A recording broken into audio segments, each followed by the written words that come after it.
হ্যাঁ, জানি, জানি তোমরা চিকেন বল অনেক খেয়েছো। তো এটা আমি বানিয়েছি ভেজ বল। তো চলো কী করে বানিয়েছি রেসিপিটা তোমাদের বলে দিই।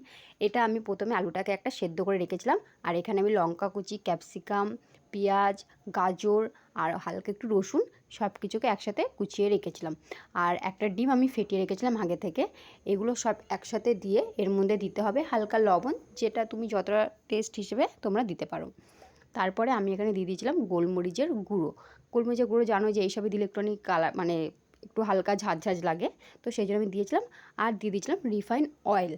রিফাইন অয়েল দেওয়ার পর আমি এর মধ্যে দিয়ে দিয়েছিলাম একটি পাউরুটি, কারণ এটা যাতে একটু শক্ত হয় সেই জন্য সব কিছুকে এবার একসাথে মেখে নিয়েছি। মেখে নেওয়ার পর এবার আমি এখানে পাউরুটিগুলোকে আগের থেকেই গুঁড়ো করে রেখেছিলাম, তার উপর আমি এরকম করে দিয়ে দিয়েছিলাম, কারণ ওটা যেহেতু একটু নরম ছিল। তো পাউরুটি দেওয়ার পর ওগুলো হালকা শক্ত হয়ে গেছিলো। তো এগুলো আমি সব একসাথে করে নিয়ে এবার আমার রেডি সব। এবার শুধু তেলে ভাজা বাকি।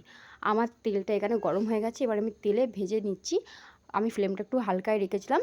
আর এখানে যতক্ষণ না মুচমুচে একদম হয়ে যাচ্ছে ততক্ষণ আমি ওঠাবো না, মুচমুচে আর লাল লাল। তো দেখো ফাইনালি রেডি হয়ে গেল। একবার তোমরা বাড়িতে ট্রাই করে দেখো। টাটা, বাই বাই, দেখা হচ্ছে পরের ভিডিও।